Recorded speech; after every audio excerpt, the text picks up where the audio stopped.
Okay, good morning, good afternoon, good evening, and welcome to BWTM Sports Gaming.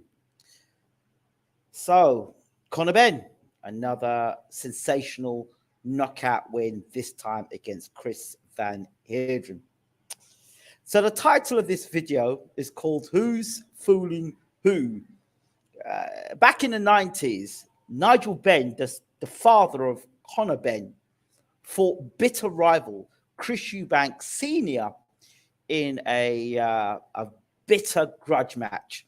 That was at the NEC Arena. I think it was in Birmingham. I think it might have been in 1990. It was a long time ago. And EUBANK had wound Ben up so much. Remember the press conference or when Nick Owen had them and it was Sports Night Special or something like that. Midweek Sports Special. That's what it was in England. Nick Owen, Nigel Benn, and Chris EUBANK signed the contract live on television. Ambrose Mendy, the manager or promoter of Nigel Benn, who just, I think, had won the world title, defended it against Iron the Blade Barkley. And then you've got Chris EUBANK on the other side with Barry Hearn. So that's how it was, and that's how it was set up. Yeah. So for me, the fight was put out as Ben the hero. You know, he'd gone across America. He got off the deck to beat Doug DeWitt to win the WBO title.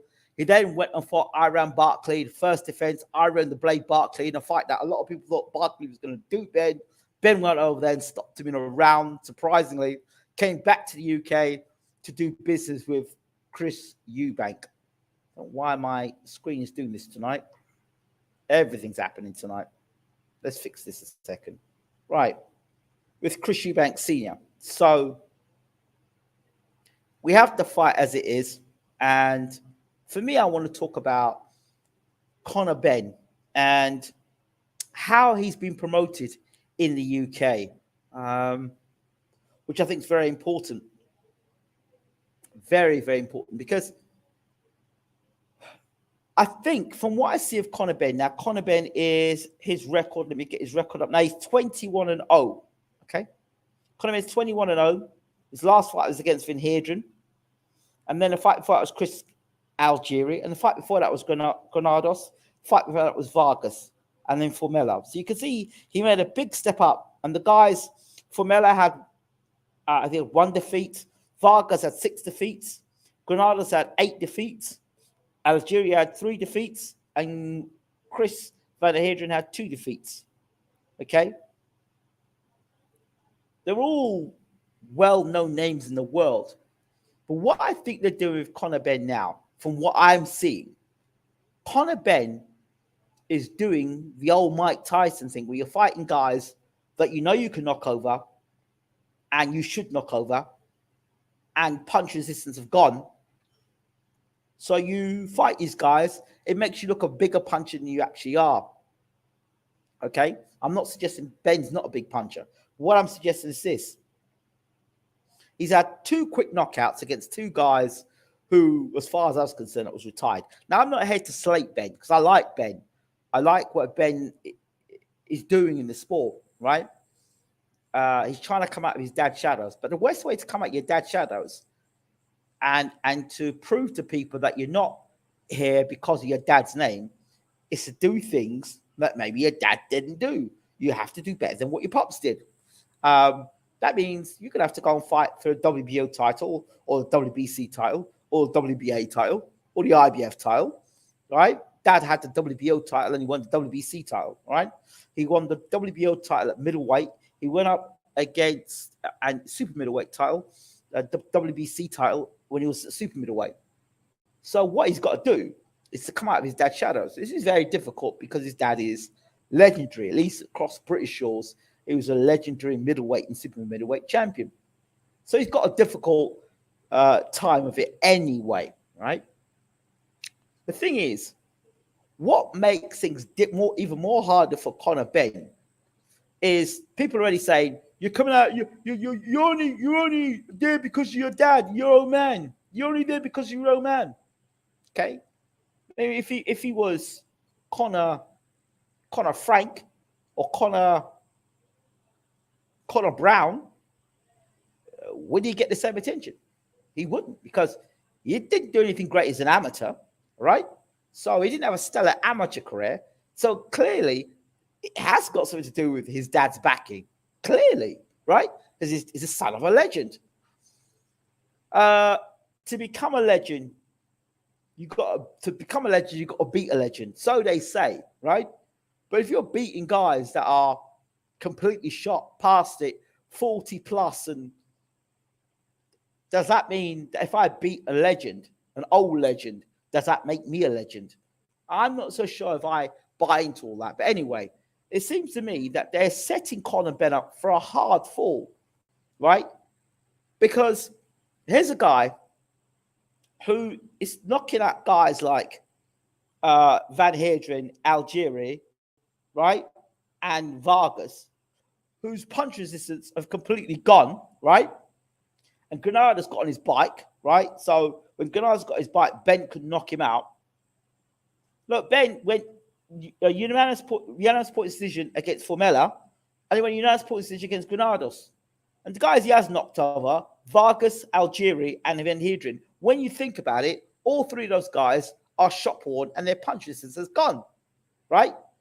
So I don't understand how people can jump from Conor Benn knocking out 3 shot-worn fighters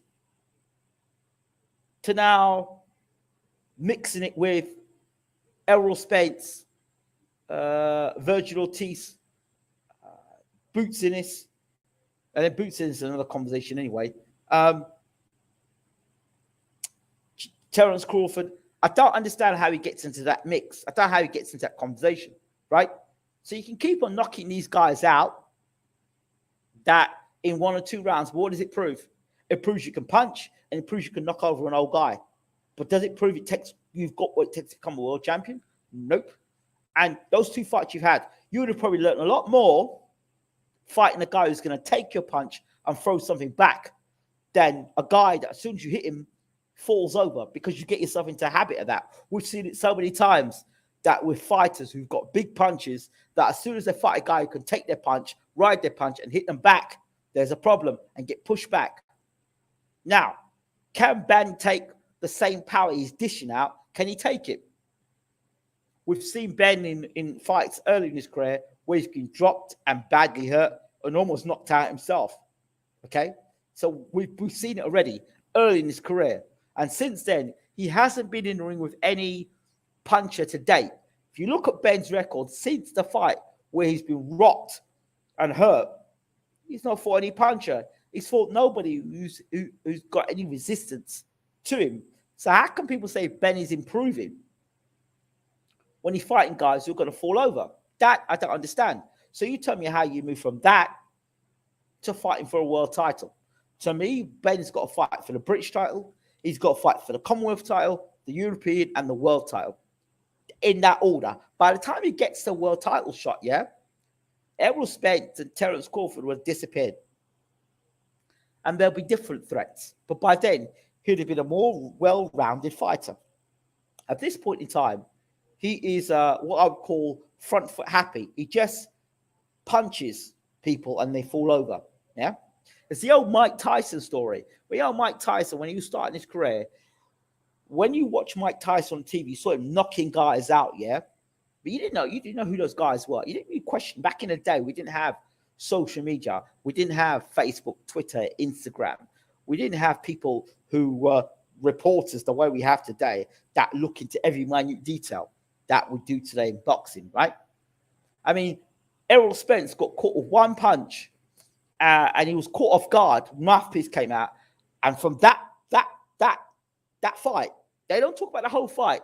They don't talk about how that Ugas got smashed from pillar to post. They don't talk about that, which is what we predicted on this show would happen, right? The same people that said Ugas would beat Spence, right? They didn't talk about that and clear up their prediction, right? What they did, they went automatically talking into Spence being hurt. Right? That's what we've got today, sensationalism, rather than people who know boxing. You're going to get hit. You're going to get hurt in boxing. And Benn needs to understand he's going to get hit back in boxing. Huh? He's going to get hit back in boxing. And the sooner he can come to understand that with the fights he's having, the better. Because if every day Van Heerden and Algieri were the world champions he's going to be beating, that's fine. But what is that preparing Ben for? Tell me. What is it preparing him for? And fans, they're getting behind Ben. Look, I'm all behind seeing Conor Benn do well. But don't come filling my head with rubbish and telling me, yeah, this guy is in the top 10 of all governing bodies and he's the man. No, don't stop that. Stop it. He's not beating Spence. He's not beating Crawford.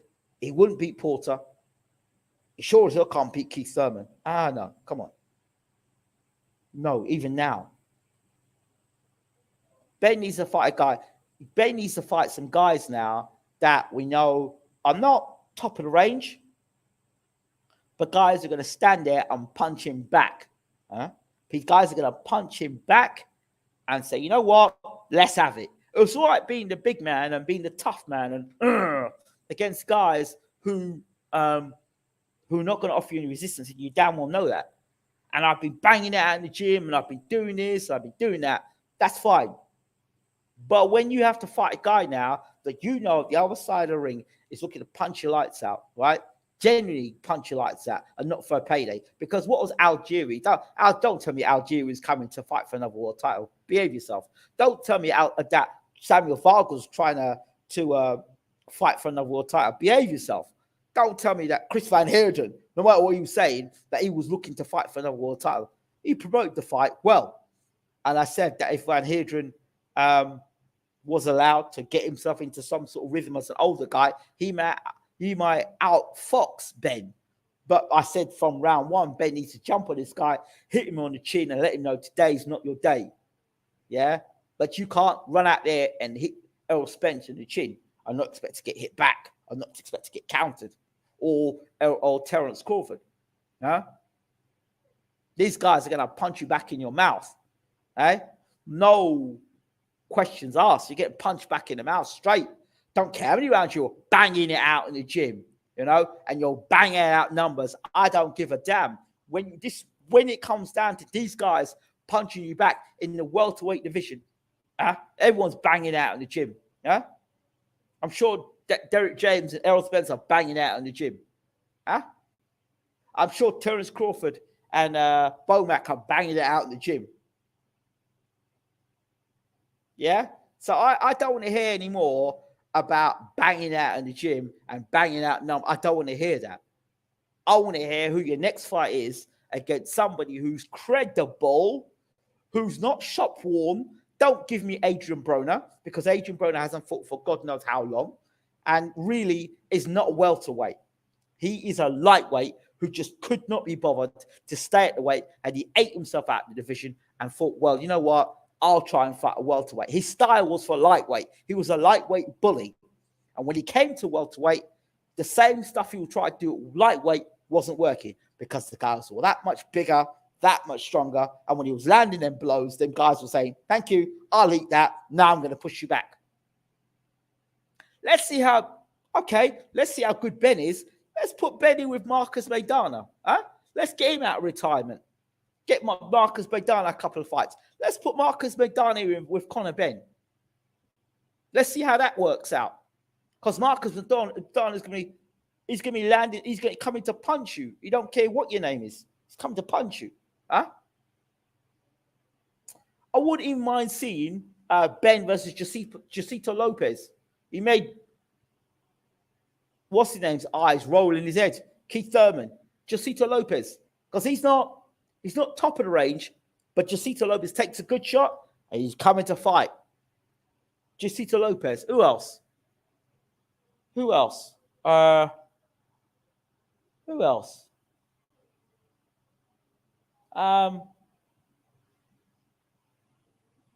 don't know. There are other guys I'd like to see him fight in the welterweight division. And as for Amir Khan, why would you go for Amir Khan? Simple, because you know Khan can be chinned. But go and fight Kell Brook. Oh, yeah. He'd bang over Kell Brook. Kell Brook will hit you in your chin. He'll make you miss and make you pay. Can't just run out and hit Ben Brook like that. Go and try, see what happens. Ben, but no, I don't want to see Ben versus Hooker. But Hooker can punch, but Hooker's chin's a bit dodgy. Mikey Garcia? No, I don't see Mikey. I don't want to see Mikey fight again, to be honest. Inviting Khan into the ring afterwards was embarrassing. Yeah, it was embarrassing because Khan didn't want to fight Ben. And I think maybe Khan went up there to make Eddie look bad. That's what I think Khan did. Because Eddie was talking shit about Khan's fight with Brooke. So he thought, right, I'm going to go up there and politely reject Ben and make him look silly. That's what it looked like to me, but that's just me. Hello, Connor thinks he's the only one who trains hard. Well, that's what I'm saying. Broner was filmed after the Spence fight, almost blackout drunk. Had his boys holding him up. That's what I'm saying. That's why they would go for Broner. No. And the British fans have got to say no. Go and fight for the British title. Go and fight Josh Kelly. Go and fight David Avanesian. Go and do that. Go and fight, what's this guy? Florian Marcoux. Go and fight that. Go and fight him. Go and fight Florian Marcoux. Huh? He's going to punch you back in the chin, right? Marcoux will punch you back in the chin. Florian Marcoux's got plenty to say for himself, so you don't have to worry about promotion. Marcoux will promote himself very nicely because he'll tell you what he thinks of you, Ben. And then you'll play the tough guy and say, well, you know, I'm always ready for a fight. I'll fight you. So I'll bang you out in the gym, you know what I mean? Yes, I see you, Chinny. I'll bang him out, you know, I'll bang him out. So you let Marcoux and Ben sort that out, and that'd be nice. That'd be a nice, that'd be a cracker for the summer.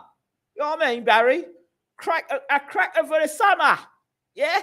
Get your tickets out now. DAZN. Ben versus Marcoux. A legit fight. Marcoux can punch.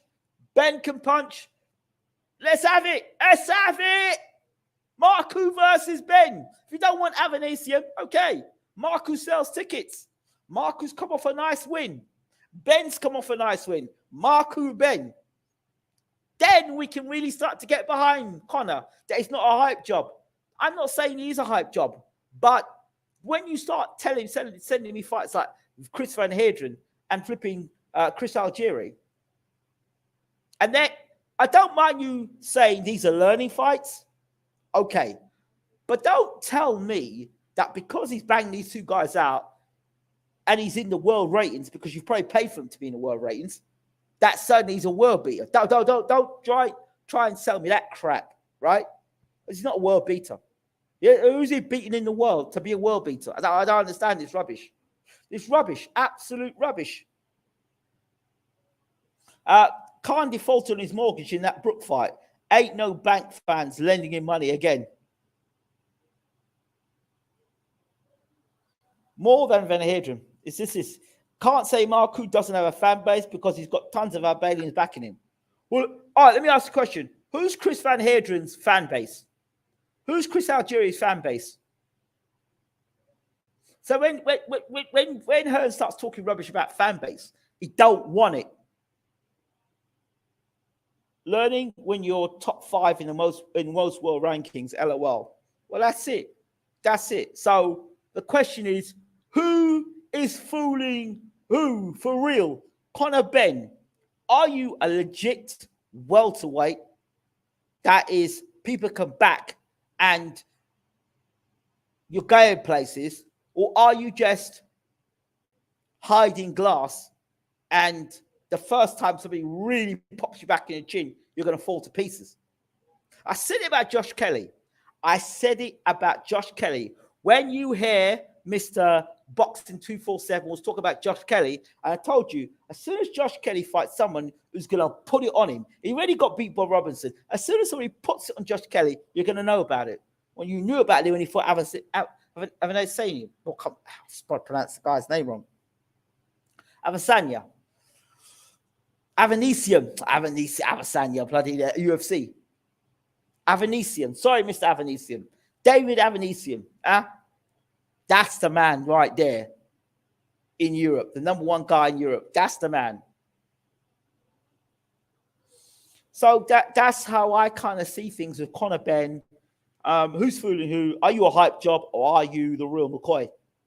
At the moment, I think that you've got a very good promotional team behind you. Adam Booth had you. How can Adam Booth have you? Are you thick or what? He had George Groves and he had David Haye. And here's Adam Booth telling you that Josh Kelly is better than David Haye and George Groves. Both guys had stellar amateur careers. One went to the Olympics, right? And then afterwards, one went on to become a champion of the world. One went on to be heavyweight champion of the world and cruiserweight champion of the world. And what the hell did Josh Kelly do? How the hell could Josh Kelly be the best talent he'd ever worked with? That was nonsense. That was absolute nonsense from Adam Booth. I don't know how Adam Booth can look down the camera and say that. So ever since he said that about Josh Kelly, I've never looked at Adam Booth the same way again. He lost all my respect for that because he was saying basically George Groves and David Haye were not as good as Josh Kelly. And that's rubbish. Absolute rubbish. I didn't believe he'd be better than them, but was of high praise. You don't know boxing. I've told you that already.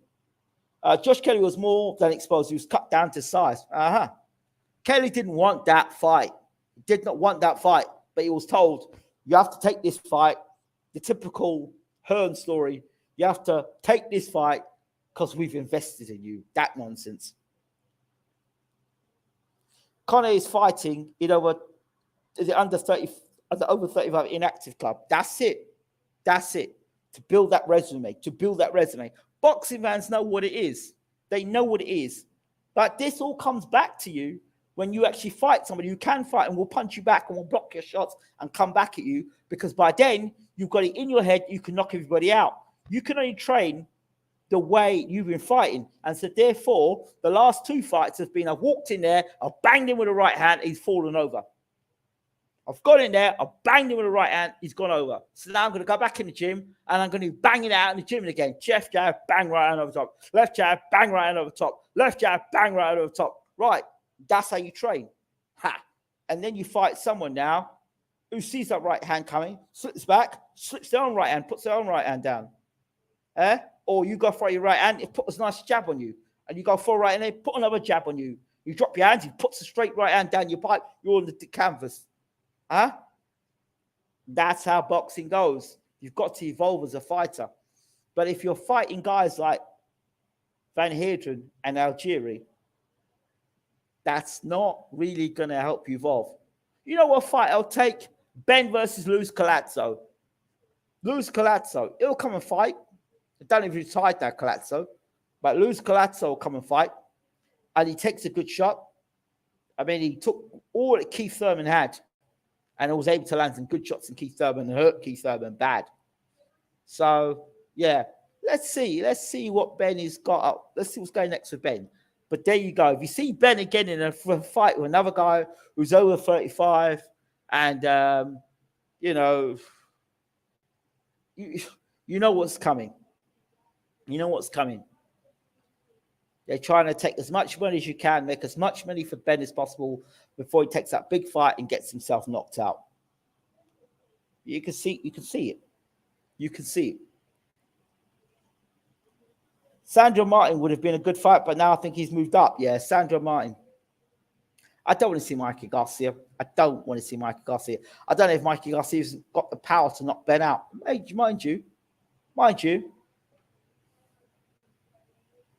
If Mikey Garcia's got anything left after that fight I saw him in, I don't want to see Mikey Garcia fight. I don't want to see Mike Garcia fight. I don't want to see Darren Jacobs fight again. I don't want to see Amir Khan fight again. Just not interested in these guys. Not interested.